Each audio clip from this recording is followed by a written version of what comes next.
fresh news, smart talk, all day.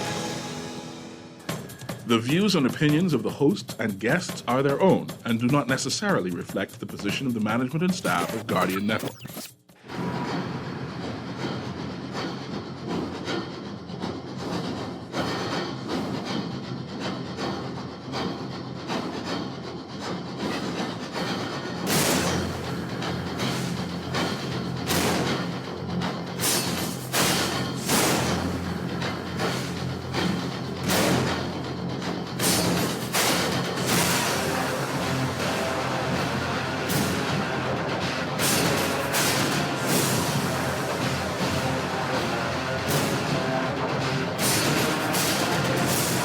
The Revolution with Juan McCartney is sponsored by J.S. Johnson, Burger King, Commonwealth Bank, Popeyes, Scotiabank, CG Atlantic, Ron's Electric Motors, and the Digital Transformation Unit.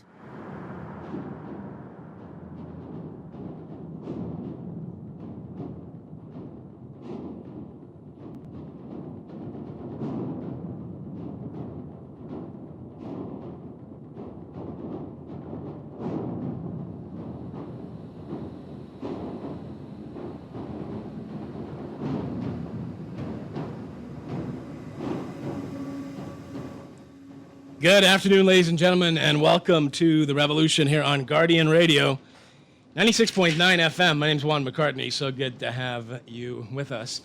We are still, today, digesting the supplementary budget communication and the supplementary budget itself. I have the numbers. We're going to take a look at it. We're going to see, if we can, what went where and what we're talking about. Now, the news yesterday coming out of Parliament really was dominated by the Prime Minister's claim that the former administration didn't disclose $1 billion in commitments when it put out its pre-election report. Okay? Now, as we looked at yesterday, I'm not sure what accounts for that. You got to be specific when you're talking about that. And they say that the report is going to come out shortly, pretty soon, and that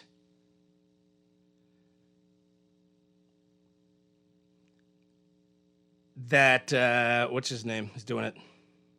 Deloitte is the firm that's digging into the financial stuff that the Prime Minister spoke about. All right?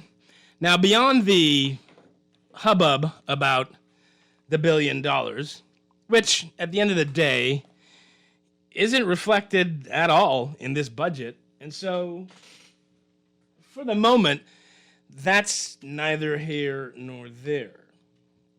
What is true is that the Prime Minister is planning to reduce that across the board to 10% January 1.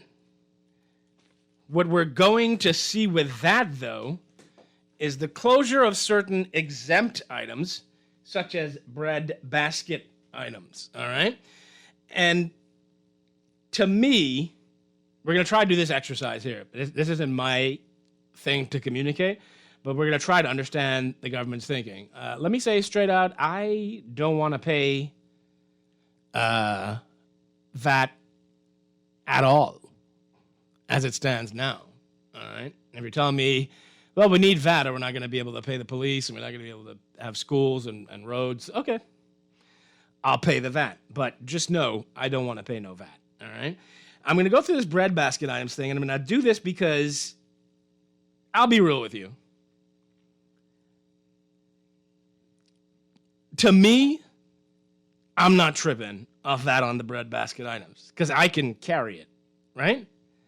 But for a lot of people who are living on minimum wage or living in poverty, it's going to be important for them.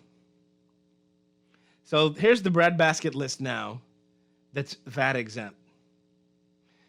Baby cereal, baby food, baby formula, broths and soups, butter, canned fish, bread, cheese, condensed milk, cooking oil, corned beef, evaporated milk, flour, fresh milk, grits, margarine. Why is margarine a breadbasket item? It's terrible for you. Mayonnaise, mustard, powdered detergent, rice, soap, and tomato paste. All right? I believe water is also VAT-free. I believe. Someone correct me if I'm wrong with that. There are certain medications now that are also VAT-free that we need to clearly understand what will happen in that regard. So the exemption on the medication, we understand, according to Halkitis, according to Michael Halkitis, Minister of Economic Affairs, that's going to go away. Now, not all medication is VAT-free, okay? So don't be under the impression that the prescription drugs that you're now getting are VAT-free and suddenly the price is going to go up. In fact, the price will go down on the bottom line because the VAT's going to go down on that stuff that already had VAT on it. These things, it's going to go up.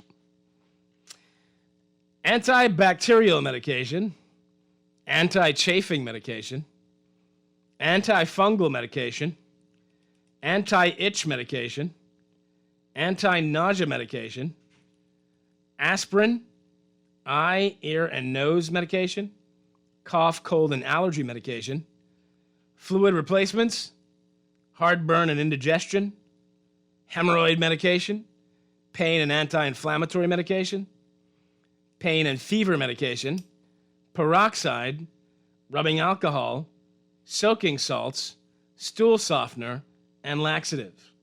Now, someone was asking about medical procedures. Medical procedures already carry VAT. They're not going to exempt those. However, the VAT on the medical procedures will go down. All right? So the government is doing and here's the thing, right? Your messaging is important on this. You tell people we're going to close loophole on breadbasket items. They're going to go, well, I don't want to pay more for breadbasket items. I don't want to pay 10% more than I'm paying now. I don't want to do it. For those here's what I use. I use bread, broths and soups. I use that. We use that in our house. Butter, canned fish. I eat a lot of that. Tuna. And condensed milk, we don't use that. Cooking oil, of course, we use that. Corned beef, we don't eat. Evaporated milk, we use that. Flour, certainly use that. Fresh milk, yeah, my wife uses fresh milk and the kids. I don't. I'm lactose intolerant, and I don't see the need to get lactose-free milk for fun. Grits, we eat a lot of grits, the kids in particular. We don't eat margarine. I love mayonnaise. I love mustard. Powdered detergent, we certainly use. Rice, I love as well. Soap, I occasionally use. No, I'm lying. Of course I use soap. Tomato paste, we do use that, although sparingly. All right? All these medications, except for like anti-chafing and antifungal, I probably used all these. Hemorrhoid? I think we got some hemorrhoid medication in there. You know, let's not get into the details of it. Yeah, pretty much. All right. Now, Halkida says that they're not going back to 12%. All right, so remember they said they were going to do this for a year and see how it all went? Halkitis says they've put that out of their minds that they're going back to 12%. They'll just operate from the 10% here and then adjust what they need to from there, right? So it's going to be interesting to see how this all works out. Okay, so let's do the big picture. Big picture time. All right? The government says your VAT's going down, all right? From 12% to 10%. And guess what? I'm happy because I don't want to pay it at all, right? For me, I'm going to speak for me first, and then we'll talk about the broader picture. For me, that's going to be an overall benefit for me, all right? Because I'm a guy with expensive tastes, and I like to buy like the best stuff, and so I have no issue with the VAT going down to 10%. Now we're not clear on VAT on clothing. If you're a clothing retailer, you can bring in clothing, shoes VAT free, as I understand it, right? I don't mind because I'm a guy like I'm Big Papa in my house. So it's like when stuff breaks, I'm the one who's got to replace it, right? So I'm the one who has to buy the television. I'm the one who'll have to like go buy the refrigerator if something happens, or the washing machine if something happens, the alarm system, cameras, etc. Right? I'm the one paying the insurance, you know what I'm saying? Pretty much. So, well, my wife pays my car insurance, but still, but I'm paying everyone else's insurance. And so VAT's going to go down on all these things. There's currently VAT on insurance. There's currently VAT on medical procedures. So that VAT will go down on all these things that I could like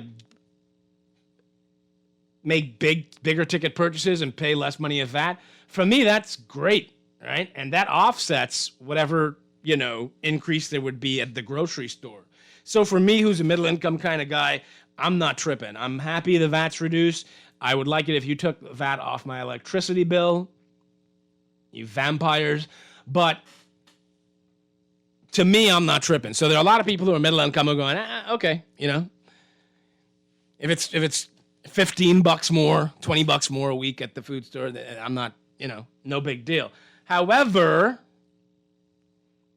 there are tens of thousands of people who are struggling, who have been out of work for quite some time. We estimate about 40% of hotel workers are still not back to work. There are many tens of thousands of people who are still getting money from NIB. And to them, that $20 a week, whatever it is on your bill, that's going to make a difference. All right? So if you go to the food store and you spend about $200 a week to feed your family, and you're only bringing in X amount of money, that's going to make a difference to those who are on for a lot of people. For a lot of people, it won't. All right? The only thing and in fact, I couldn't even told you all this stuff was VAT-free because the only reason I can tell you that I believe water is VAT-free is because I buy sparkling water, right? Because, I'm bougie. And usually they have to look up the sparkling water, and I see it, and it goes TF. And I'm guessing that means tax-free. So, on the side of it. And so, the rest of the bill, the only thing I'm checking is to see that I wasn't double charged for something. I'm not even looking to see what was on VAT and what was on VAT because it'll just make me angry, right? Because I don't want to pay VAT, and I don't think they should have raised VAT to 12% in the first place. I didn't want the 7.5%. All right? For a lot of people, this is going to matter. However, big picture time. Halkitis believes, so he says, that overall, the cost of living should decrease because of the lower VAT on everything else. Okay? So that's the calculus he's doing. On top of that, the government is planning to increase the minimum wage, and they believe that will be a boon. On top of that, the government is saying that the economy's going to get going again. The reduced curfew has helped more people to get more hours at work, helped more businesses to bring in more money, that we're going to be seeing more hotel activity here in the coming months. Sandals is going to reopen. There are other things that are going to be going on. They're betting that overall the quality of life will get better in terms of you can bring more money in, and also that the overall cost of things will go down because of the 2%. I don't know how much of a dent 2% is going to make, but we'll see. What I find interesting is even though the F&M was doing a hard calculation, which I would not have, of about 160, 180 million that they would lose if they lowered that 2%. Remember Quiddy Thompson put out that big, long statement? The government is projecting an increase in revenue.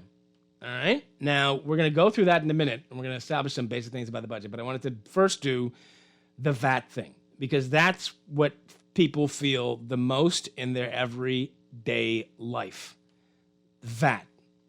Right? It's a constant reminder of our regressive taxation system and that the government is directly in our pockets. Okay? So I believe a big reason the Christie administration lost was because they put VAT out there. And I believe part of the reason, although there are a myriad, that the previous administration lost is because they increased the VAT. And with such, anyway, listen, I'm going to say this. At the end of the day, what's on paper matters very little to people compared to how their lives are actually impacted and how you make them feel about it. So that you say you'd rather lose a country than lose an election by raising VAT, we don't care, right? We don't want the VAT raise. There's nothing you can say. You tried throwing that dollar devaluation out there. There's nothing you can say that's going to make me feel good about a VAT raise given the current level of service that is provided by the government of the Bahamas. All right? So at the end of the day, it matters how you make people feel and what the actual impact is on their daily lives. You see? So it's a tricky business to take VAT, to put VAT back on breadbasket items. For a lot of people, it's going to make them feel some type of way. And just saying, well, we hope price control does this job, that's not going to make people feel very comfortable about it. But if people at the end of the day see that they have less VAT on things that are more pricey in their lives and they feel less of a burden that way, they'll feel better about it.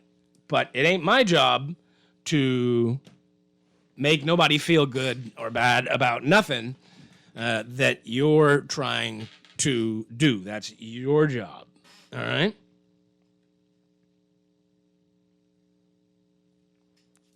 Says, hi, Juan. I paid no VAT on my house insurance in the last 2 years. My premium last time was $4,200, which means they're now adding VAT back on my home insurance, and I need to pay an additional $420. Okay. You paid no VAT on your home insurance for the past 2 years. I'm pretty sure I paid VAT on my home insurance. Who do you? I know I paid VAT on my car insurance. I only pay my home insurance once a year. Who do you? First of all, your premium's $4,200? Where do you live? Can I come over for dinner? I'm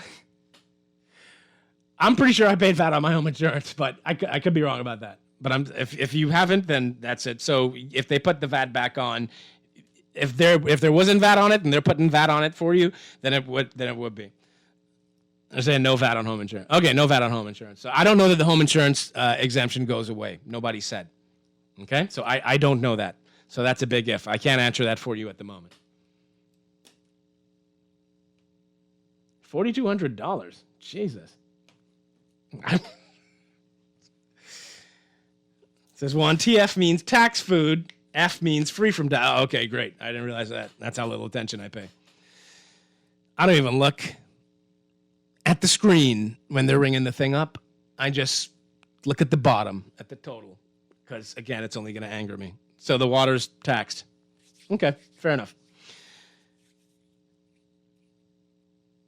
It says water isn't VAT-free. Okay, we've cleared that up.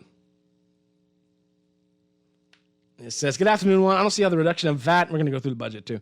Good afternoon, Juan. I don't see how the reduction of VAT and the reintroduction of the VAT on bread basket items helps poor people when if minimum wage goes to $2.50, not everyone who makes below minimum wage is ever going to see that $2.50 because employers will reduce their hours so they can't pay that to their staff. Some businesses really just can't afford it, while others can but won't. I hear you. That's a big presupposition. Someone say $4,200. That's life for Kia. Got to be. Must be. I've never paid over $200, over $2,000 for my home insurance.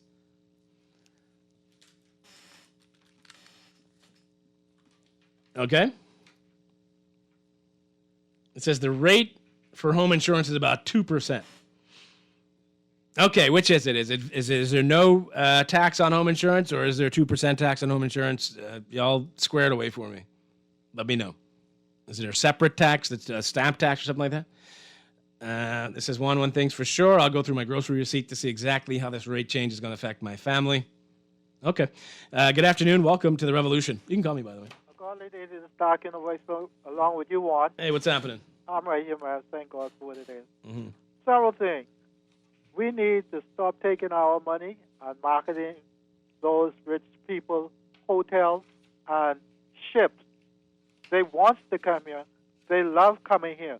Secondly, right, what government also needs to do is start allowing those people to pay corporate tax and what was the other tax? When people work, get something out of their money, tax out of their money. Mm-hmm. What would you call that again? Income tax? Income tax. Okay. That's right. Because let me show you something. Those people in the House of Assembly, they're not paying any money, any tax, and some of them have businesses. Okay? Mm-hmm. We need to get some of our money back from them. Thank you. Okay, gotcha. Now, you'd probably have to renegotiate it says, Juan, there's a 3% stamp tax on home insurance, but not VAT. All right, so no VAT. It says regular VAT applies to home insurance. Well, these are disparate answers that I'm getting. You can see my confusion. I'm no insurance expert. Maybe someone who works in insurance could tell me. All right, so, let me get to some of your things. Yeah, you'd have to renegotiate the heads of agreement if you want to stop helping with promote the people. I think that there is a case to be made to say that we don't need to pay for promotions for the hotels, but there's also a calculation that you do that says if we help promote the hotels, it's better for us because we get the business. And we got one more thing I want to talk about before we get into the budget numbers. Actually, we can do that on the side of the break. I want to talk about the chairman, because they announced several board chairmen today, most of the big boards anyway. I'm going to go through that, but let's not get distracted. This Juan, my premium is $4,800 a year. Home value $550K. What are you paying $2K on? You got me worried I'm overpaying now. I don't know what's going on with you. I'm going to be real with you. So, and maybe I'm underinsuring my home. Maybe that's what it is. All right.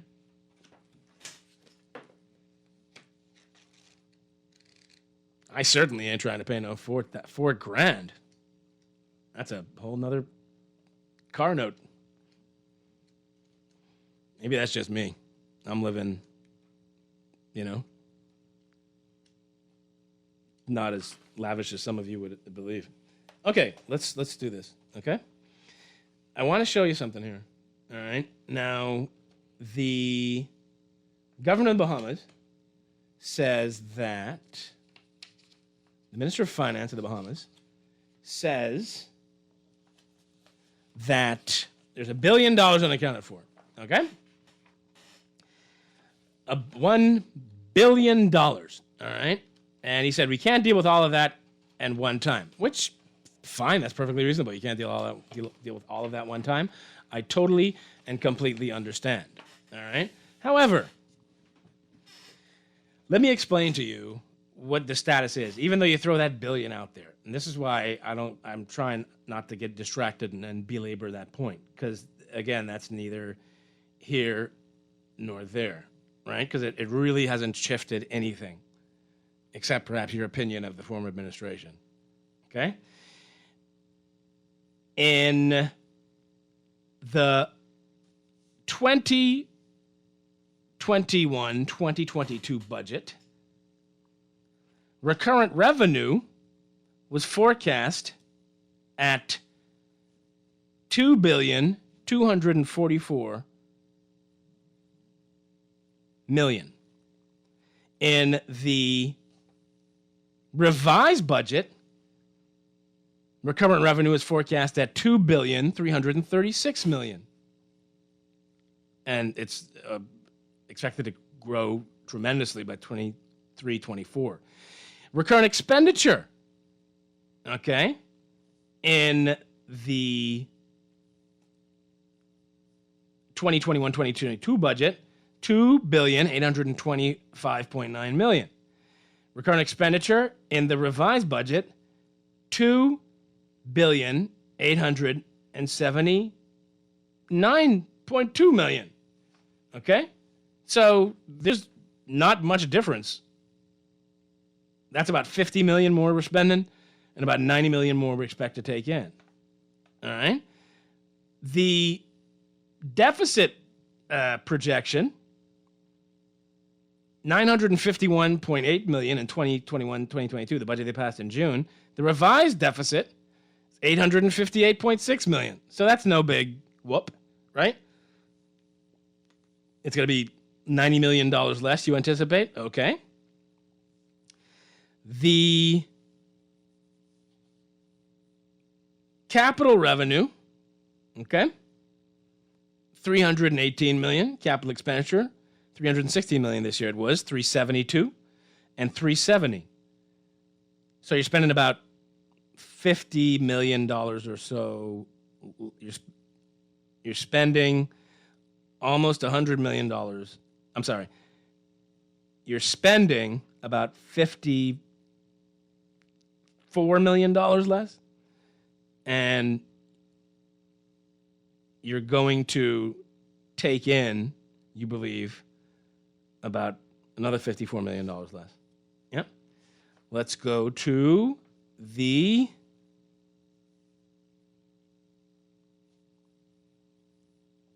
what am I looking at? Actually, no. That's it. The only thing that really changes kind of seriously is the growth rate. All right. Government debt projected at $10.886 billion in 2021-2022. It's going to be $10.793 billion. All right. So you expect that there'll be less debt. So do you see why I say the $1 billion doesn't matter? Because it clearly doesn't matter to this. Because nothing shifts by even close to $1 billion. Nothing. Not revenue, not expenditure, not the deficit, not the debt, nothing. So it doesn't even enter into, clearly, this budget. Now, some of the things that the Prime Minister talked about might enter into this budget, such as the payments for public service officers. I see where that may be in there. But in terms of that $1 billion moving any budget forecast or whatever, it doesn't even enter into it. Not even close, not even up to 2023, 2024. Okay?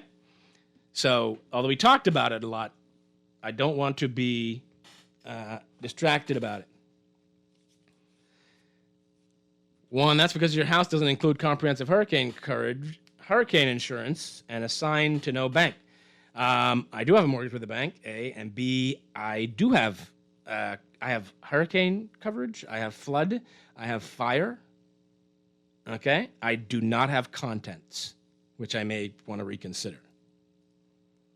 I know I'm not tripping. I know.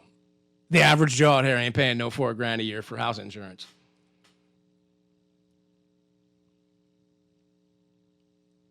Yeah, maybe it's contents. It says, Juan, I think it's the absolutely wrong message to say the totals didn't change, so nothing to see here. All of us know that two people can get the same salary spend, the same amount, but one of them can make wiser use of their funds. I think that is what we should be focusing on. The difference is in how funds are being used. Well, you're mistaken what I'm saying, right? Because I said I would get to what shifted around where, clearly. What I'm saying is you're talking about $1 billion is akin to nothing because that doesn't enter into this budget, period. Okay? Now, I'll show you where certain things shifted around, but that's not why I talk about the total. I'm saying your $1 billion doesn't enter into it because nothing much has changed. You certainly didn't shift around no $1 billion to make that fit in, all right? So that's why we're going to put aside that talk about $1 billion and just talk about what's actually in the budget, all right? It says, good day, Juan. The difference in health insurance may be whether or not the insurance includes catastrophic coverage. Like I said, I got the whole package, all right? And I ain't paying no $4,000. If you are, then, God bless you. So, all right. We got to take a break. And we'll be back on the other side.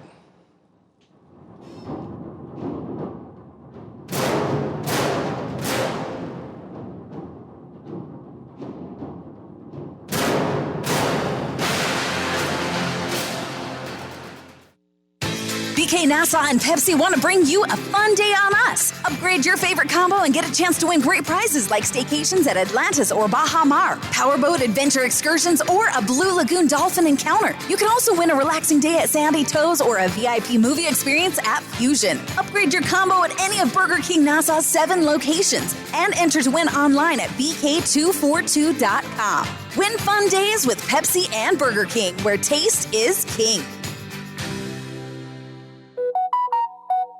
You have a new text message from Scotia. Scotiabank is adding text messaging to its communication channels to keep customers updated in quicker and safer ways. As of November 4th, Scotiabank will be using text messaging to provide notifications on the minimum payment required for your credit card and due dates. Customers may continue to access their credit card statements on Scotia Online or through our mobile banking app. Learn more by contacting customer care-bahamas at scotiabank.com or call 356-1697. Atlantic Agents, how may I help you? Yes, I want to know where to go to get third-party motor insurance. Are you sitting down? Yes. Okay, could you put your feet up? Okay. Great. Just go to cgatlanticagents.com, where you can get a quote and buy your insurance online. Relax. Now you can buy third-party motor insurance wherever and whenever you want. It's as easy as click, quote, buy. CG Atlantic Agents. Good like that.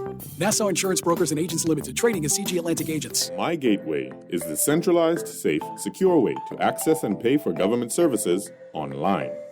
Go to mygateway.gov.bs and log in to request a police character certificate, renew your passport or driver's license, and more. Receive emails confirming requests and alerts when documents are ready. You must have a valid, government-issued ID in order to collect documents. My Gateway is fast, easy, and convenient. Go to mygateway.gov.bs and register today.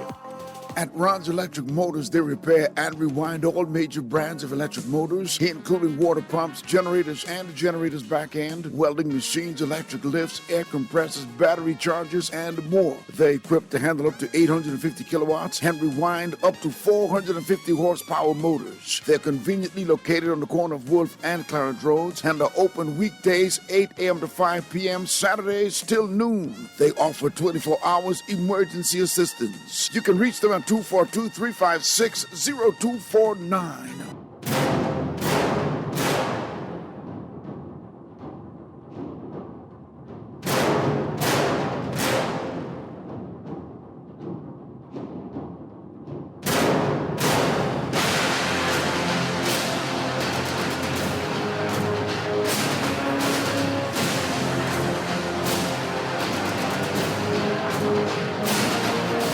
Good afternoon, ladies and gentlemen. Welcome back to the Revolution here on Guardian Radio, 96.9 FM. My name is Juan McCartney, so good to have you with us. Now, just as a matter of comparison, I'm looking at my homeowner's policy. I'm covered for hurricane, cyclone, tornado, windstorm, earthquake, volcanic eruption, tsunami. Volcanic eruption? Does that happen in the Bahamas? Flood, theft, collapse, escape of water, collision, malicious damage, riot, and strike. They don't have any. They don't break out the taxes on here. I don't know. Maybe I'm not insuring my home for enough. Maybe that's what it is. I don't know. Okay. So I mean, just go off on these tangents on random stuff. Let's look at what shifted where in this budget. Okay?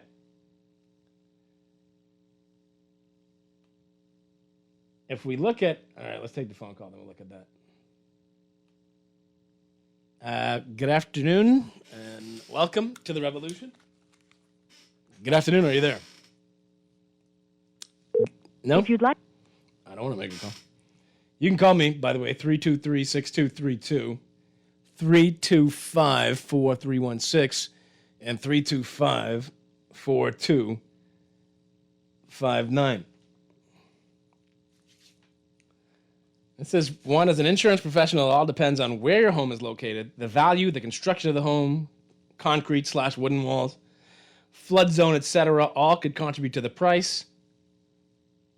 Additionally, Juan, be careful that you're not uninsuring your home in the event of a claim. You'll be upset if you are underinsuring my home. You may be. Maybe I need to tack on a little something.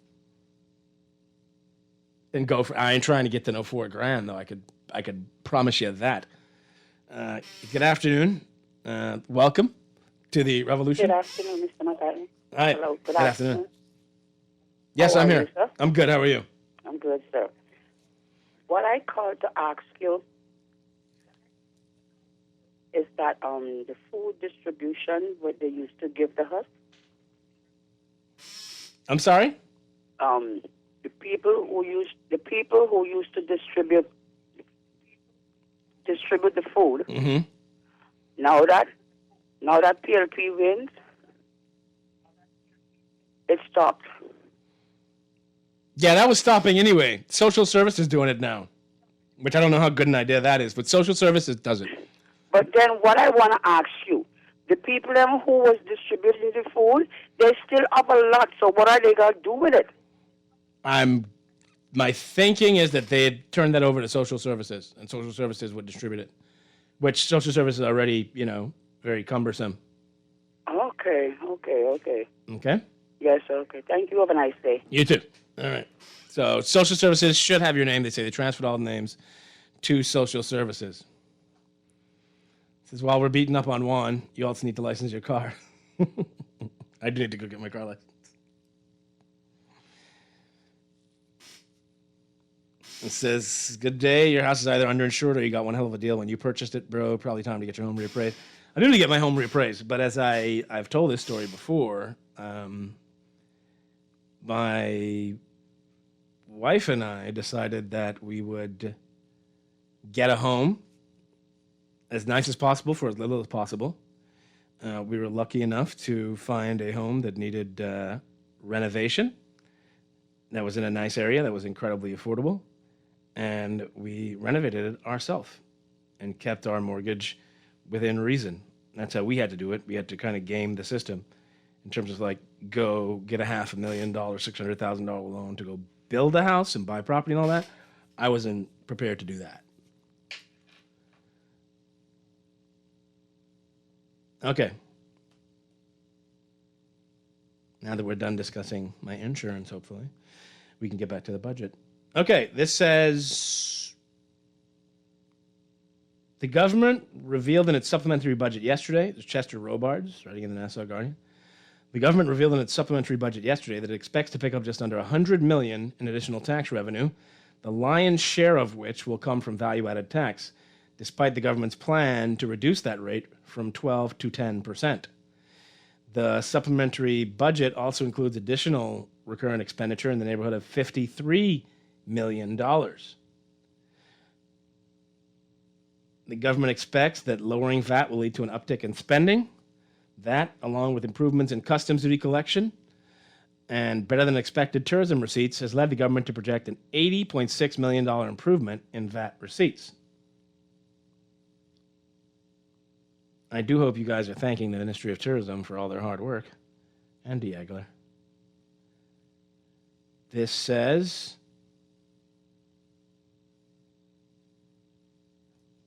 the government also expects an 11.8 million dollar uptick in general import duties, according to the supplementary budget.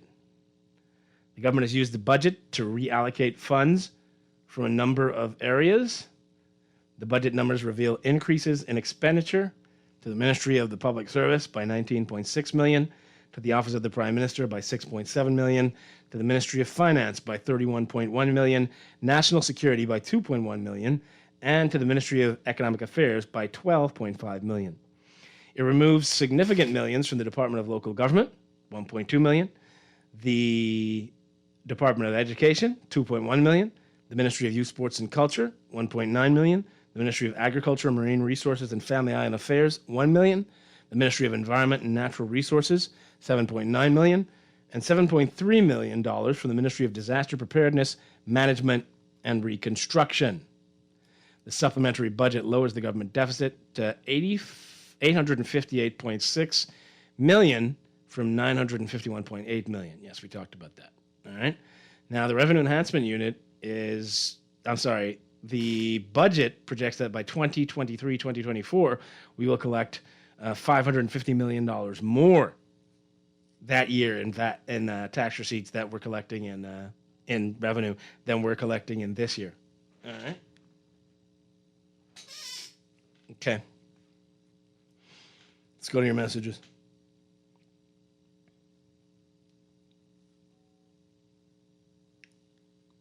It says, hey, Juan, now that the government has found extra money, tell them not to forget to pay the RBDF retirees money owed to them for more than 3 years now, please. Okay? This says to me, one, those agencies that were giving out food before government was giving them grants just stopped giving and said everyone should go to social services. The food they still have is not being turned over to social services. Oh, that's interesting, actually, to look into.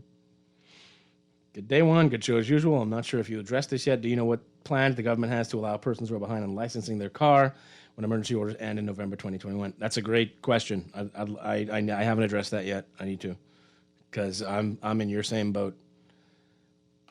Like my wife, I believe she got her car licensed. I don't want to. I'm just taking advantage of it. Good day, Juan. Which company is your home insured with? You seem to be getting a great price. That's all you want to talk about is my home insurance. Kalina. Okay?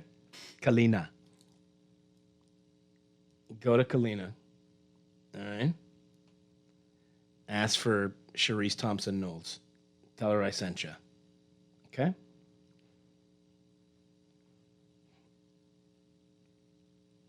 One, did you notice how Minnis and Kwesi started talking about they didn't break any laws making the budget? That is code that they hid stuff.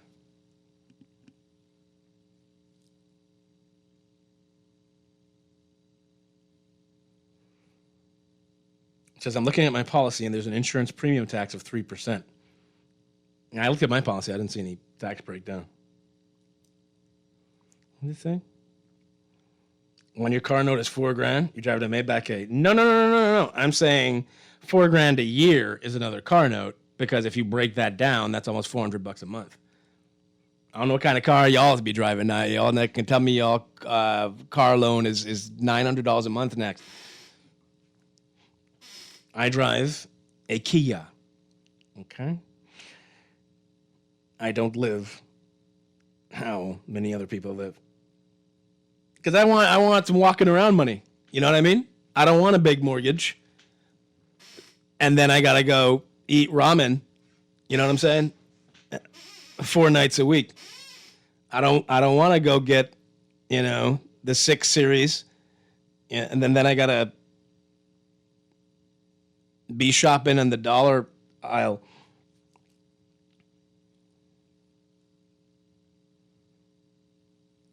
Can we just create a national lottery and legalize marijuana and take all the profits and pay off completely our national debt instead of endless cycles of lying governments promising to take care of when they're reelected? What did they do for 5 years when the national debt is highest priority? Action, not talk. I see. So I'm going to help you out here so that you can get a grasp of the reality of things, okay?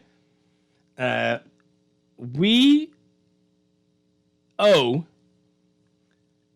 $10,793,600,000 in debt locally and internationally. You could legalize all the marijuana you want. You could create a national lottery and let's say every single person in the Bahamas and every tourist plays. You're not going to pay off your national debt with that anytime soon. But I'm all for a lottery and legalizing marijuana. Good afternoon. Welcome to the Revolution. Hey, good afternoon, Juan. How you doing? Hey, what's up? Actually, we got another news break, Anton. You can call back on the other side if you'd like. All right, man. Like, I'm waiting for you to dig into this budget because I just did. What did I miss? Was there some big whoop that I missed? I just went through what the major reallocations were. All right. We got to go to a break. We'll be back on the other side.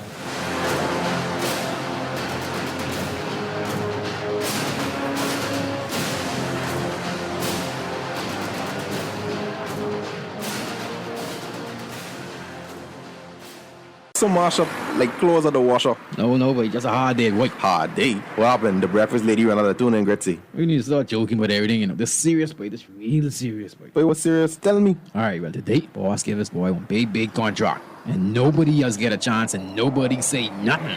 Boy, you know that ain't right. You know government contracts ain't supposed to go that way. Yeah, but nobody's saying nothing. Boss man just tell people to sign the papers. Then he send me to meet his boy downtown and collect this envelope. You need to tell somebody. You need to become a whistleblower. You know I's a real man, but I never blow no whistle. I be drunk all my life and junking. No way. A whistleblower is someone who tells people what they see when they see something wrong happening at work. But I ain't no whistleblower, and I ain't no snitch. I still white there, But ain't nobody can know it's you. All you gotta do is call Crime Stoppers, or you could text them from inside the Crack Crime Bahamas app. They don't ask about you, and your call goes straight through to Miami, so nobody know you is. And if you text, your message get mixed up like Kong Salad. Call 328-8477 from Nassau, or 242-300-8477 from the Family Islands.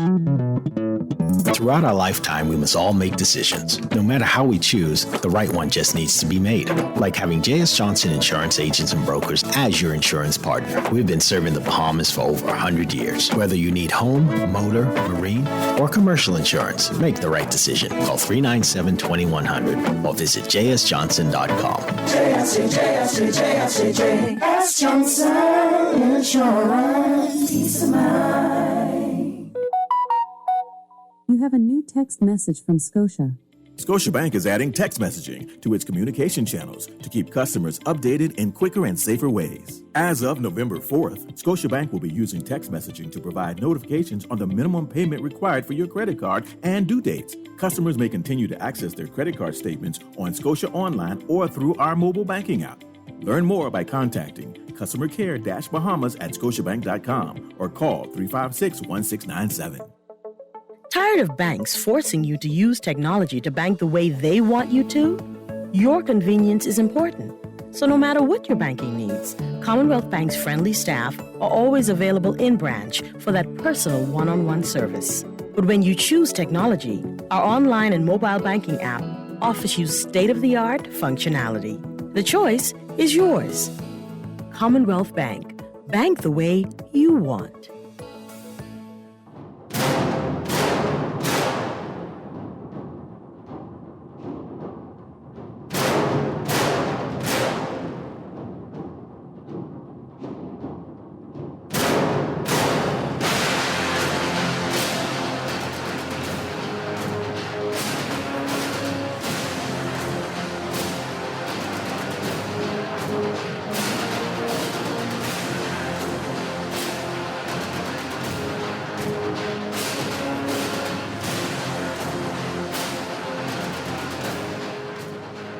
Ladies and gentlemen, welcome back to the Revolution here on Guardian Radio, 96.9 FM.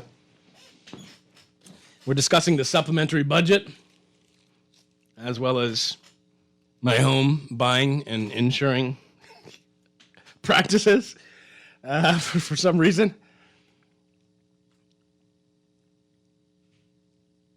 Let me go to your text messages. You can also call me if you'd like, 323-6232. 325-4316, and 325-4259. Before I do your messages, Anton says he didn't hear me discussing this, so I'll explain to you where some of the major allocations went, some of the major reallocations, okay? The Ministry of Public Service is being increased by $19.6 million. The Office of the Prime Minister by $6.7 million. Ministry of Finance by $31.1 million. Love to know what that's for. Now, I'm guessing, though, a big chunk of that would be disaster preparedness, but disaster preparedness was only budgeted around 7.3. The National Security Ministry is getting an increase of $2.1 million. And the Ministry of Economic Affairs, which before last month didn't exist, is getting $12.5 million. Department of Local Government's getting cut by $1.2 million. Department of Education getting cut by $2.1 million. Ministry of Youth, Sports, and Culture cut $1.9 million. Ministry of Agriculture, Marine Resources, and Family Island Affairs cut by $1 million. Ministry of Environment and Natural Resources cut by $7.9 million. And like I said, Ministry of Disaster Preparedness, Management, and Reconstruction cut by $7.3 million. Good afternoon. Welcome to the Revolution. Well, how you doing? Hey, I'm great. How's it going? Great. First time caller. Thanks. I don't understand how the government seems to think that because they reduce the VAT, it's going to offset the fact that they're going to increase the minimum wage to $250. Because not every person is going to see that $250. True. Because a lot of businesses won't be able to afford to pay the $250. So many people, many persons would end up either getting laid off or getting less hours. So if you're making below minimum wage now, I mean, it's going to be rough. So because we have to watch how we talk about increasing minimum wage, and where it might sound good coming from the government that, oh yeah, minimum wage is going to be increased to $250, and a lot of persons might be looking at it and think, oh yeah, we're going to make $250 now. That's not the case. I mean, $250, I think that's what, $6.25 an hour, because all the employer is obligated to do is pay you the $6.25 per hour, and they can give you 20 hours. You know. Yeah, that's a real concern. However, there's the flip side of it that says if people do get an increase to $250, they're going to pump that money back into businesses, and the economy becomes more robust, and employers can't afford it. So that's also a calculation you got to look at. Yeah, that's all well and good, and I understand that, but you're not going to see hardly anyone getting that $250, and that's my concern. You think people will just give less hours? I think most of the businesses, even the ones who can afford it, they're going to give less hours. The ones who can't afford it, well, they just won't be able to afford it. So, I mean, I don't know how really that's going to work out. Right. People are still going to be hurting because they're really not going to see that $250. I mean, it's happening right now, even at the 210. Most persons don't see the 210. They make less hours. Okay. I understand your logic and reasoning. I do. I appreciate that. And maybe one of the things that the government could look at, I gotta double check, see how much revenue that is that they believe that the former administration believed was offset by those breadbasket items. I don't know that it could be that much, but it must be something. It must be something significant, but it must have also been something not so significant that they couldn't live with. Okay. Says Juan, with a debt that large, we need to legalize cocaine. Yeah, pretty much. You could, in fact, you'd have to, I don't know how much cocaine you'd have to ship to pay that down. Says Juan, you got the light skin package on your house in the light skin area. Juan, why did Minnis say it is not true rather than saying, why did Minnis say it's not true rather than saying it's reckless of Brave to say it like that? Juan, I hope Brave lets James Smith look over them numbers. Child, please, my mind went on Bamsey, once bitten, twice shy. James Smith is he's heading the debt committee thing. Yeah, I got a good deal on my house. I got, one day I'll give you my testimony, man. Why I firmly still believe that God is working through my life. Because it ain't just because of me. One day I'll break it down for you. Maybe. Let's go to the phone line. Good afternoon. Welcome to the Revolution. Hello, good afternoon. Yes, hi. What about the idea of removing exemptions totally? Would that be a good idea? I mean, I don't have a problem with it, but I think for a lot of people that might cramp them. Like, for say, if you did... ideally, there should be no exemptions, right? Yeah, because I'm saying they can afford it. They're traveling. And I think you get more revenue. Right. So ideally, you mean the 500 3 times a year or whatever it is? Hello? Okay.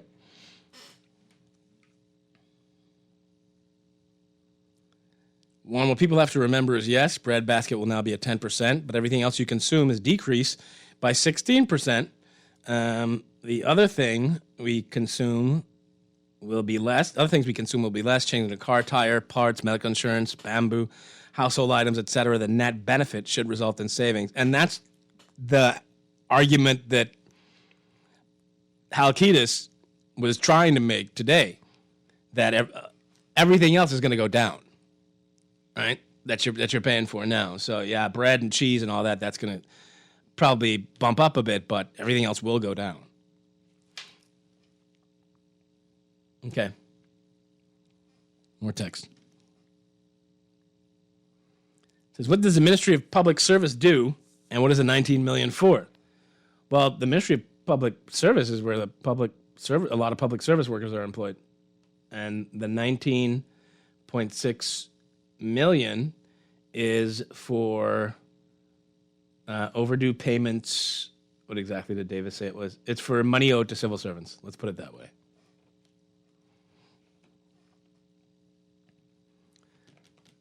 It says that address yesterday was all smoke and mirrors. Get our attention in one direction with that $1 billion claim and raise VAT on bread basket items on the other end.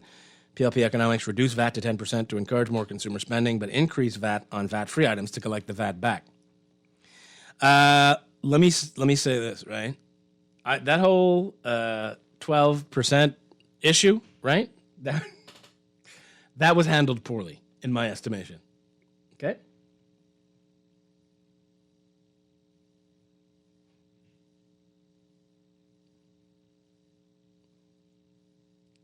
This says, Juan, they need to reduce VAT on mortgages and property. If I am not mistaken, and this has shifted numerous times over the past 5 or so years, well, since 2018, I would say.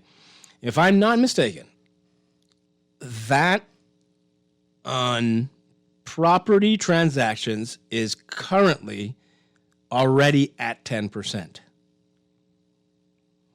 So it wouldn't go down under the current thrust to push VAT from 12 to 10% because it's already at 10%. They need to lower that. Daddy wants some real estate. It says no real estate was taken up to 12%. Okay, you may be perfectly right. I've no earthly idea because it's shifted so much. So maybe real estate will go down to 10%. Maybe it will. Maybe it will. If it's not already at 10%. I'm not sure what it is. Good afternoon. Welcome to the Revolution. I would think another good thing to do is take the VAT off the dead. Okay. All these people dying, Right. VAT on that, you know. Yeah. $10,000 coffin, VAT on that. Yeah. So take the VAT off the death. So all the people dying of COVID and all this extra things and money tight. But I don't know what made Brave say he's going to decrease tax rather than say he's going to let VAT stay the same. Because he's still going to win. Yeah, I don't know. I wouldn't have fooled with it. if it was me, All of this is for naught. All this, I'm not gonna I wasn't going to touch it. It was pretty clear the trajectory what that was going. Yes, because now this money got to be made up somehow, somewhere. This money got to be made up from somewhere. But it'd be like how to do in the States. Tax the rich. They got the money. Rent them plenty money. Yeah, I agree. Rent them. Yeah, I'm with you. Where they gonna go? Where them people from the Life Africa gonna go? Nowhere. They gonna crumble for a little while, but they gonna pay. I'm with you. Tax them. Tax their vacation homes that they have here that they rent out. Tax the rental on their vacation They home. ain't got nowhere. They gotta complain. Tax the charter boats that come here from Florida and come fishing and all this stuff. Over the bridge, they hotels, you know. Them big yachts. Mm-hmm. They are hotel rooms paid for by the states. Yep. Them. Let's tax everybody who makes more than $10 million every year. Tax them. They can afford it. I mean, I don't know. We just gotta do some really tax measure like the demos do. Tax the billionaires. All right, Ron. I'm with you. 10 million's kind of high to start at.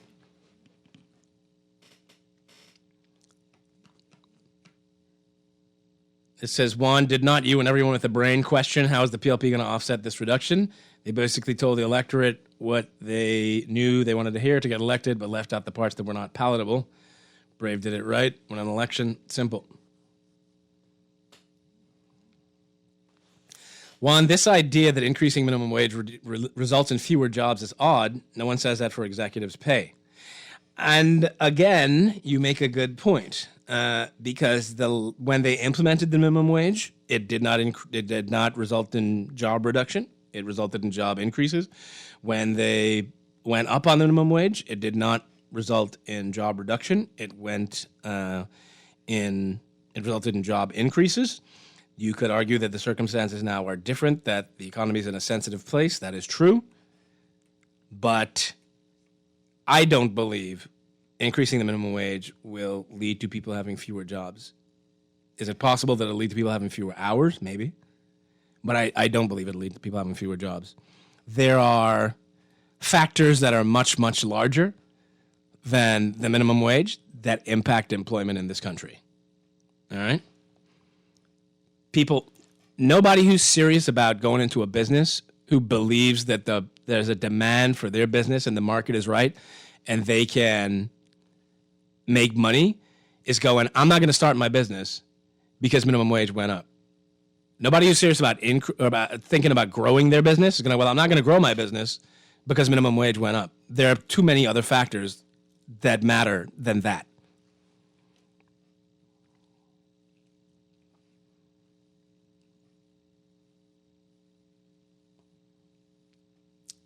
Good day, Juan. Are you getting any reports that the RBDF was attacked on the open seas? I haven't.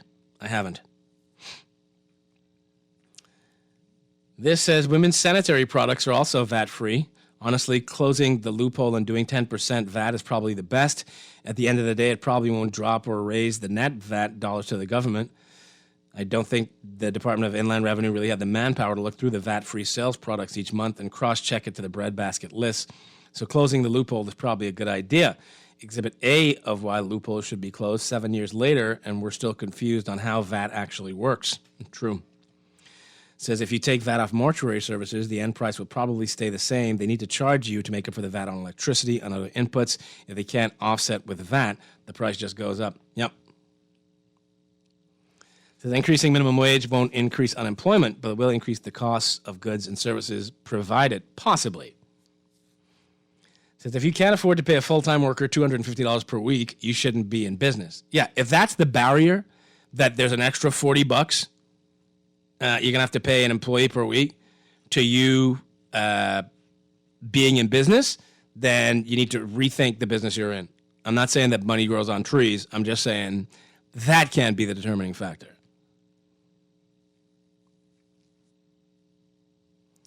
This says The increase in minimum wage was long overdue. I am an employer, and we paid above the minimum wage for the past few years.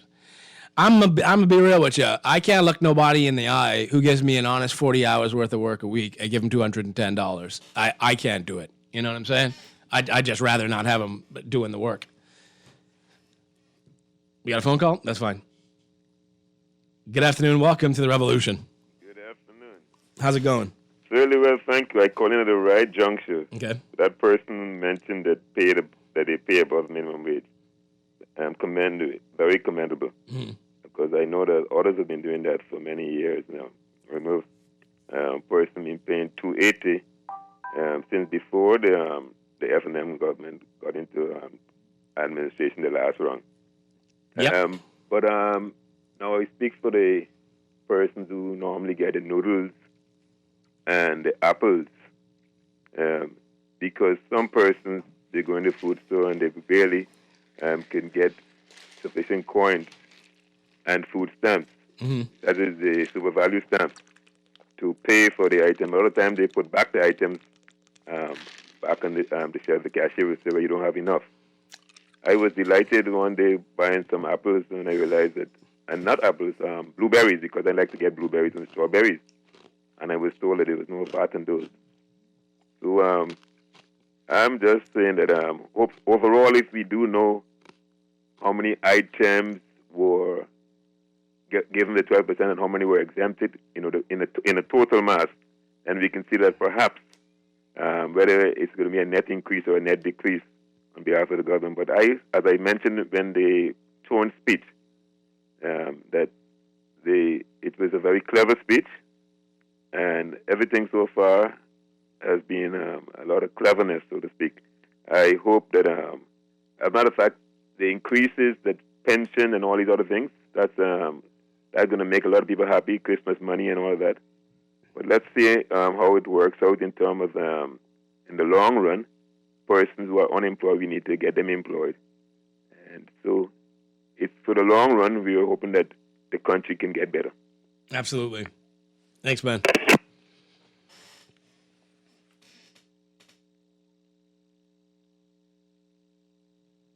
It says, boy, Juan, if you ever had to make payroll on a thin margin, you'd appreciate that $40. And I'd be on top of that for any small business. Is the difference of keeping a door open or not? Well, that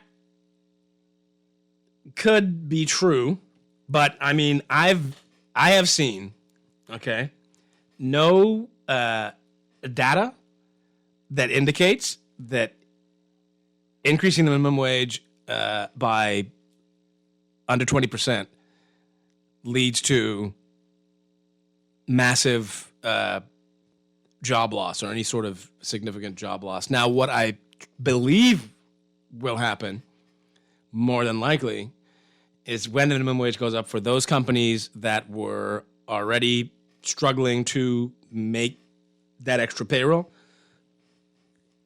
the cost of goods and services would go up for those people who are impacted by it. That's my estimation. It says, what is a full-time worker?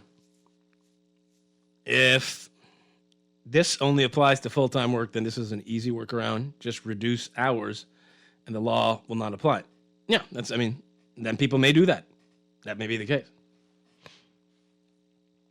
Yeah, that's just, you would never see data in that format like that.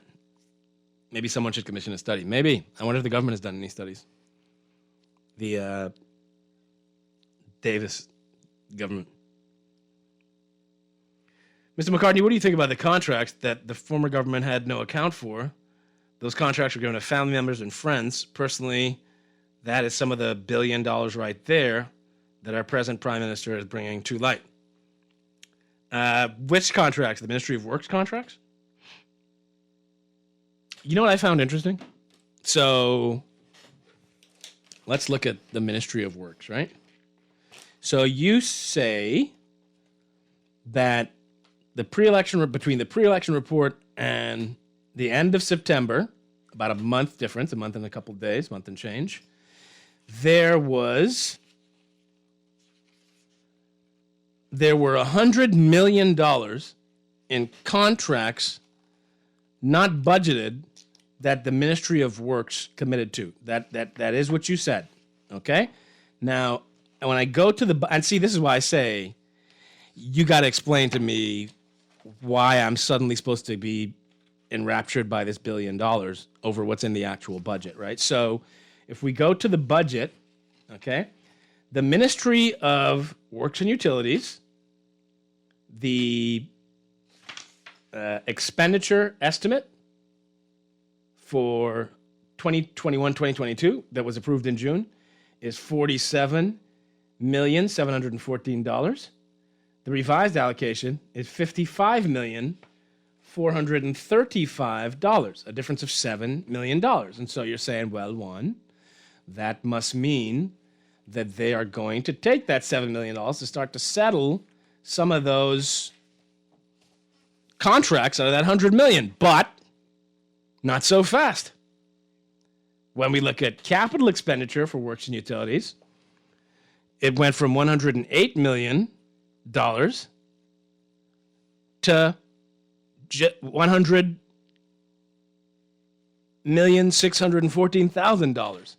So the same 7 you saw, 7.7 or whatever you saw, came increase to works in recurrent. That came from your capital budget.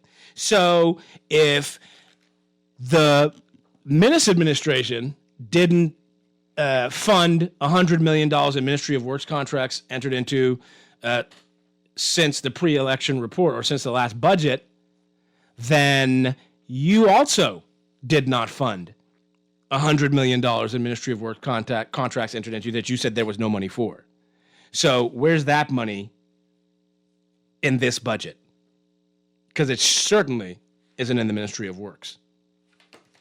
So that's why I say, you could put that out there, but I'm not stuck on that. Let's go to the phone call. Good afternoon. Welcome to the Revolution. Good afternoon, Juan. How you doing today? Tip top. That's good. You know, Juan, in this country, right? This country is a rich country. Bunch of bad management on both sides outside of our government. Juan, we got over $10 billion in that. The central bank sent down that dope money, all about the money laundering money. Any place where countries take the money and do things for their people, build homes, you can build a horse, all kind of things. How would one determine what is proceeds from money laundering that sits in banks? Well, to my recollection, to my understanding, or dope money.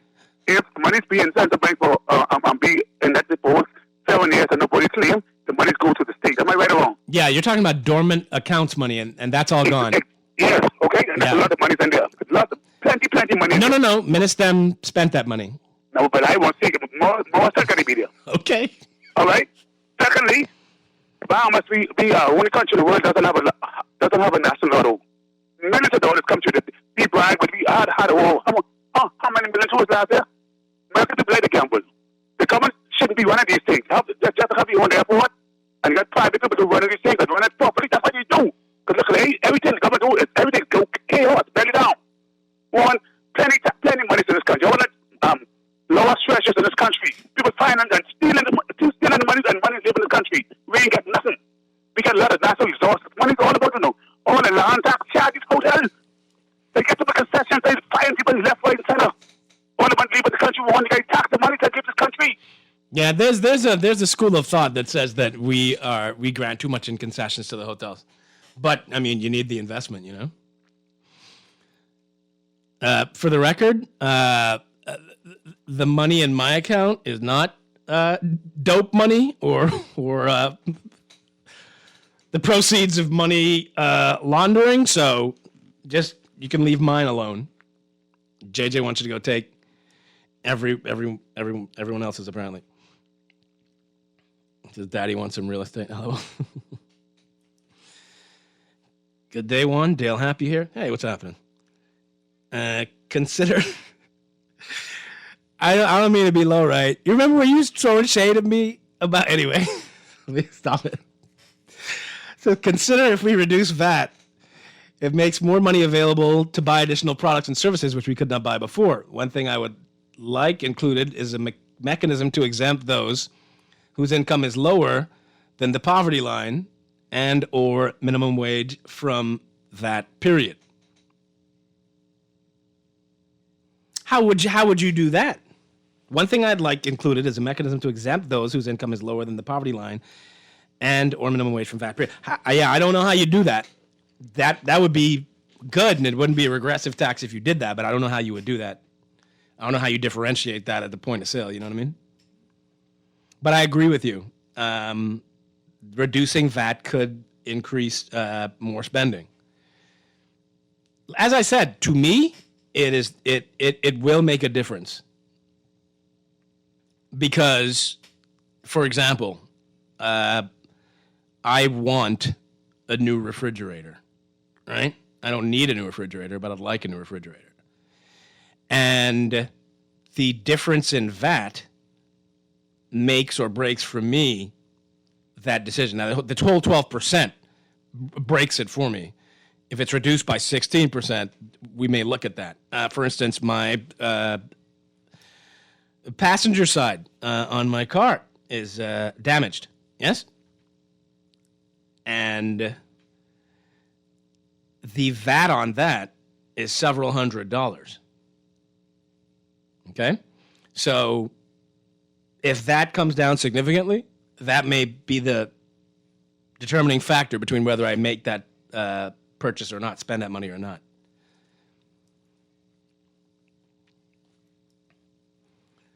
It says, good day, Juan. So you earned your money the old-fashioned way. Work for it? Hell yeah, I work for my money. Yes, I do. Don't touch my money. It ain't dormant. It ain't dope money. It ain't number money. It's not from arms trafficking.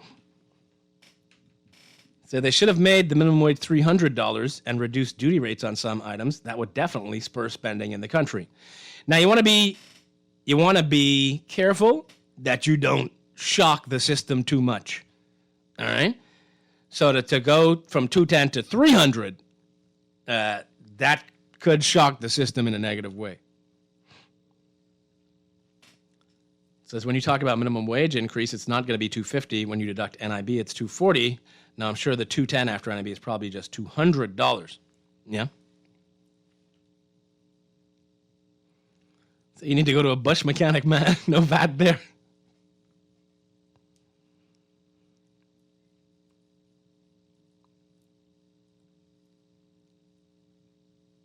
It says, one, the Labor Department needs to be done away with because it's not working for the average worker. If minimum wage is $250, then an employee should not make less than that, no matter how a company or business slice and dice their hours or days. It's also against the law for employees to be paying for testing. Where are the lawyers and unionists on these matters? Okay.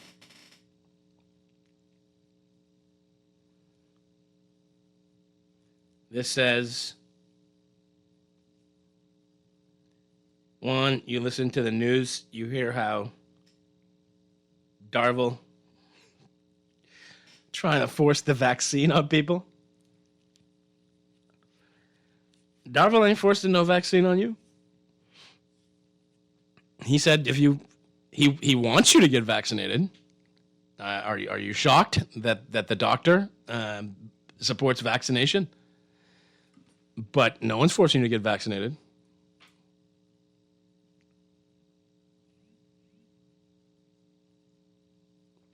It says properties under 100K, VAT is 2.5%. Over 100K, VAT is 10%. Well, this is from a lawyer, so.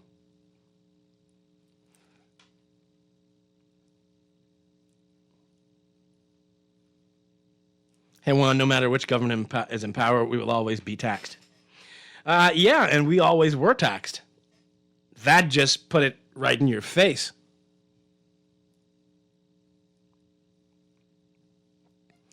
Says the F&M administration must clarify how much of the dormant accounts was spent. We, the public, really never got the full details of that. That's why you voted the F&M out. All of the dormant accounts money was spent. Okay? All of it. Now, perhaps some accounts have matured past the 7-year mark, and those monies have went to the central bank. But they spent all of it. Do you think? I'm not trying to diss you, right? You think that there's some massive amount of money sitting in bank accounts that the government could use that they're just too dumb or lazy to go get, to the point that they're going to go borrow $900 million this fiscal year? Do you really think that? You got to think about it. It says, what's the figure amount in the dormant accounts? I don't think there's anything in the dormant accounts. Like I said, I'm pretty sure they spent it all. Good afternoon. Welcome to the Revolution. Hey, good afternoon. Juan, how you doing? Hey, good, man. How's it going? I'm doing fine, thank you. I can hardly hear you. You sound very low. I can't help you with that. Okay, you can hear me clearly, right? Yes, I can. Okay, good. Now, I can't remember what I was calling you on before the break. But You were telling me I didn't go through the breakdown of which ministries got reallocations. Okay, I believe my point would have been surrounding the $1 billion. You were indicating perhaps that you didn't appreciate in the pre-budget what was taking place or how that weighed in over what the government was seeking to do in the pre-budget announcement yesterday, right? Or something like that.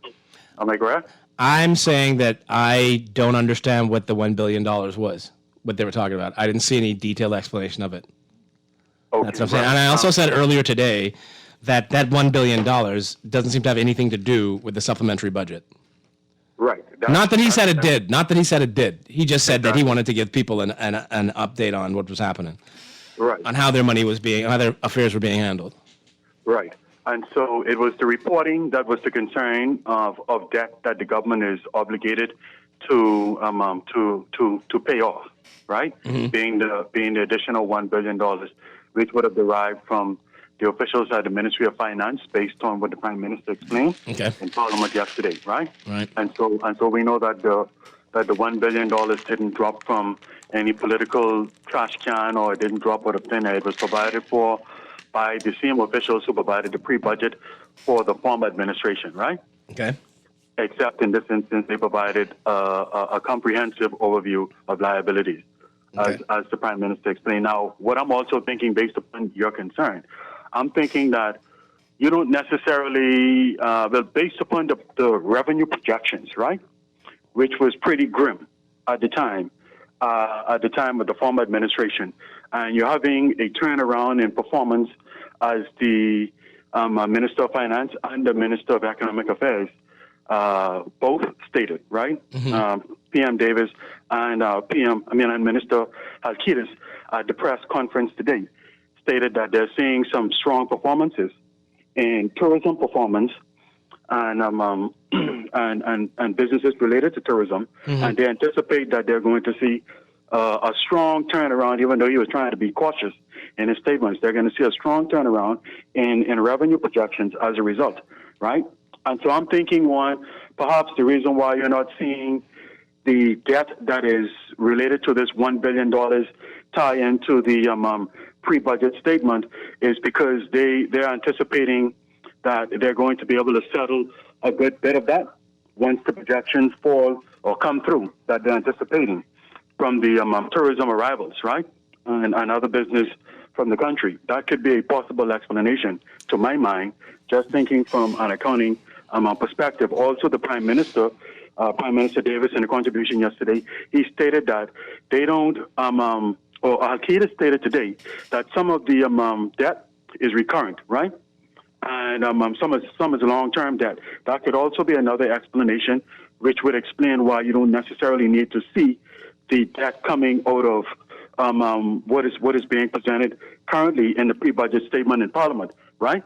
They only need to realign expenses in order to meet the immediate debt, and the long-term debt they can hope for based upon planning and execution of their own plans, and naturally the performance of tourism globally, hope for the revenue to continue to improve so that we don't have to borrow like was anticipated. You would have also heard the Prime Minister stated that they didn't believe that a lot of the expenditure allocations by the previous administration was necessary.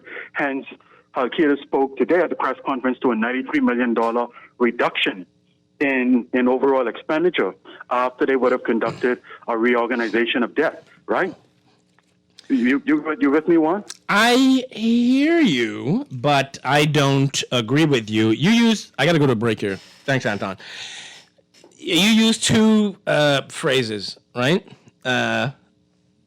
Possible explanation. Okay. When the Minister of Finance gets up and says there's $1 billion that's not been accounted for in commitments, I don't want a possible explanation. I want an actual explanation. You said that they're hoping. Yeah, hope's not a strategy for a budget. Okay? You need to do modeling. You need to take an actual account of what is there. You need to do proper projections. Hope isn't going to get me there. All right, let's take a break. And welcome back. And we'll be back on the other side.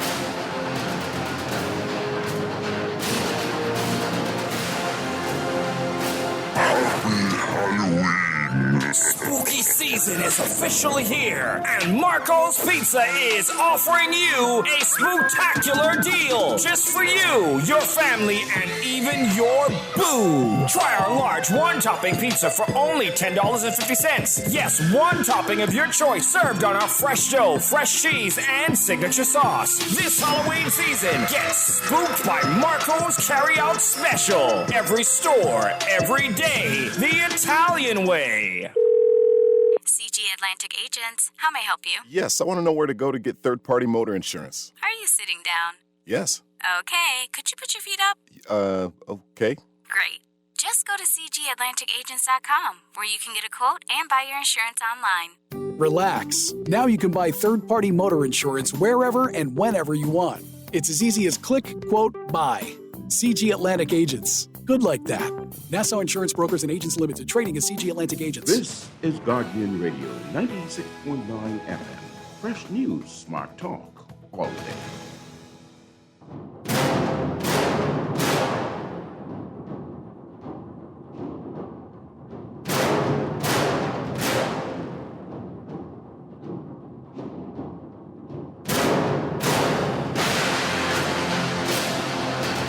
Good afternoon, ladies and gentlemen. Welcome back to The Revolution. I'm Juan McCartney. Thanks for joining us.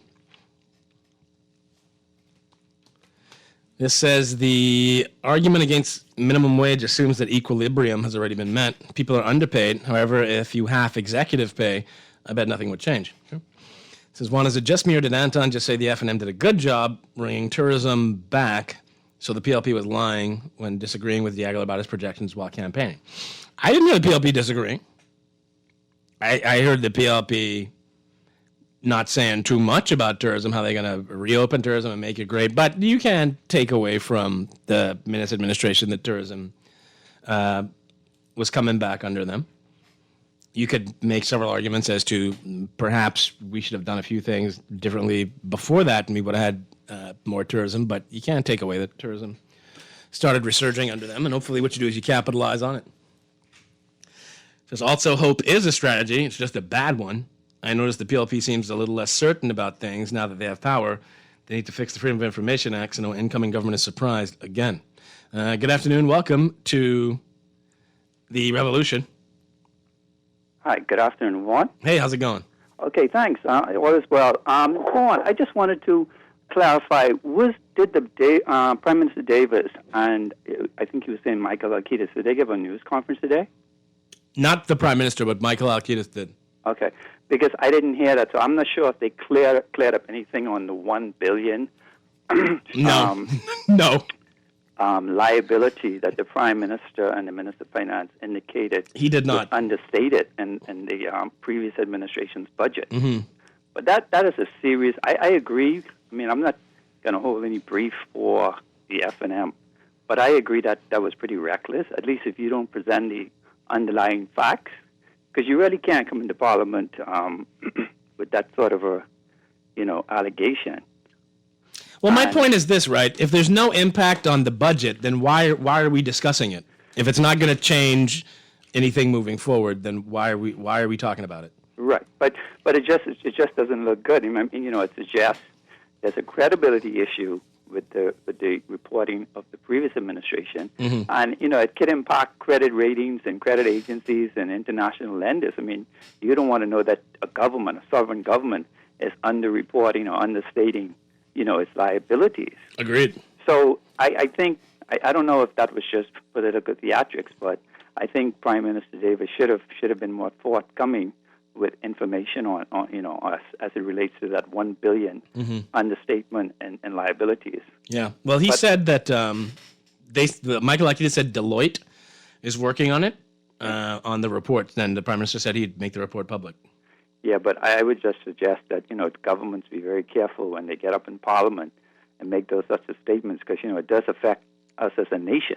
Very, very good advice. Yeah. Very good. Okay, Thank Juan, you. that's my point, and I have other matters, but I know your time is short, so I'll call another day. Okay, perfect. Thank you. Thanks. By the way, I won't be here tomorrow, but I do have a guest host coming for you. I have something that needs doing. So with Anton, hope and prayers are allowed with his government, but was not tolerated by him with the FNM. Why am I not surprised? Yeah. Good afternoon. Welcome to the Revolution. You said that you are lactate, right? I'm lactose intolerant. Yeah. Good thing. Try goat milk. I don't want to try goat milk. I loved it. I mean, I put it in my tea, in my eggs. I can't even take powdered egg. I have bottle with milk in the morning, but I tried goat milk. Hey, Juan. I got you. I don't drink milk at all. Like as half as good as Antoine loved the PLP. I want to love something that much. I know, right? I mean, he just loved me like I don't love nobody that much or nothing. That thing just you can't say. Mr. Davis should have his facts. When he dropped down bomb, he should have had the press the facts. Yeah, agreed. You should do. I mean, if you're on the board, I hope he put another Bahamji thing. I hope you have basement check them facts. If you don't come and a Parliament and with something like that, you come with your facts. I agree, absolutely. I hope he's right. Yep. All right. I hope that that's not the case, that we didn't just mask $1 billion worth of commitments. It says, Juan, they should increase duty on sugary items like candy, chocolate, soda, sweet drinks to discourage persons from indulging in for health purposes, instead of VAT on the zero item bread basket items, etc. Yeah, I agree. And I think they should start discouraging sugary items with the Ministry of Health, with the Public Service, with the Ministry of Education. It says, why does Anton insist on speaking to hear himself talk? I don't know. I can't explain what Anton's doing.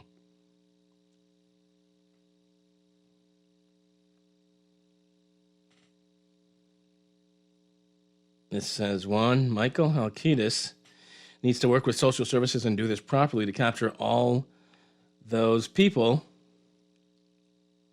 who only go in the food store with $20 a day, 3 times a week, to only buy bread basket items. I think a lot of times we take for granted our way of living and don't think there are people in the Bahamas with nothing to eat. In fact, politicians, for the most part, are out of touch, but I hope the government can improve these programs and make them more efficient. Also, the Prime Minister needs to produce the itemized $1 billion. This is not a game. He's no longer the opposition leader. No more games. You have the job. And we fired the other team. Yeah. It says, Juan, almond, coconut, or cashew milk is better than goat's milk. Thanks for that. Here's the thing. I've learned to live without milk. So it doesn't. I don't gotta experiment. It says, good afternoon. Did I hear you say we don't have our exemptions 3 times a year? No, you didn't hear me say that. You heard someone suggest they should eliminate that. All right.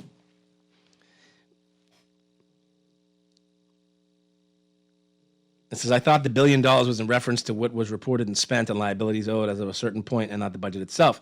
There was a budget released before the election, and there was also a pre-election spending report, I thought, which were two different things. Okay. He's saying that there's $1 billion in commitments that were not reported in the pre-election report that they discovered. Among them, he talked about numerous things that he claimed were unfunded. So unfunded means they weren't in any budget anywhere. And they are also not in the supplementary budget. So again, it ain't my job to come and try to explain it, what he's saying and what's possible and what the hope might be. It's his job to explain it in an exacting fashion. You're the prime minister now. You got the job. You're Minister of Finance.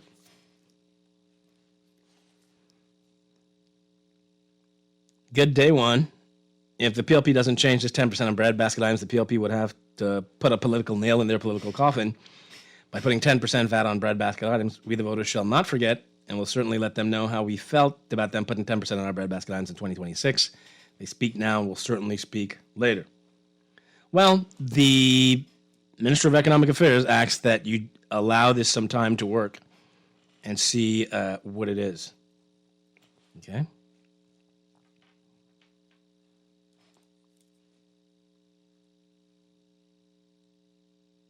It says, I agree Dr. Dalva is trying to force that poison called the vaccine booster shot on people. This is not a dictator state. We are a democratic state, which means freedom of choice. Okay, I mean, no one's forcing you to take the vaccine. It says, in my opinion, the uproar about reintroducing VAT on bread basket items is an example of saving a penny to lose a dollar. I heard them mention that the electricity exemption will remain and that there will be aggressive price control, which hasn't been done in a long time on bread basket items. I'll believe that when I see it. And reintroducing the VAT on bread basket items isn't how they will make up the shortfall. They make up the shortfall via reintroduction of the revenue enhancement unit. VAT was not being collected efficiently in the past few years. I mean, I believe that lowering the rate 10% is going to be more impactful positively than adding 10% to breadbasket items. But that's my overall belief for the economy. But when it comes to people's personal pocketbooks, they're going to look at it in terms of how it affects me directly. That's what people are doing in households. Yeah, we want a great Bahamas, we want a great everything, but I want to make sure I'm okay. And when I'm okay, then I can start worrying about everybody else being okay. So I think it could work. But people are going to feel how they're going to feel based on their own personal circumstances. All right? Now, we're out of time. Like I said, won't be here tomorrow. But we got to guess those for you. And I do hope that you guys have a great weekend. And if the Lord keeps me, we'll circle back on Monday. Have a great afternoon and a great weekend, Bahamas.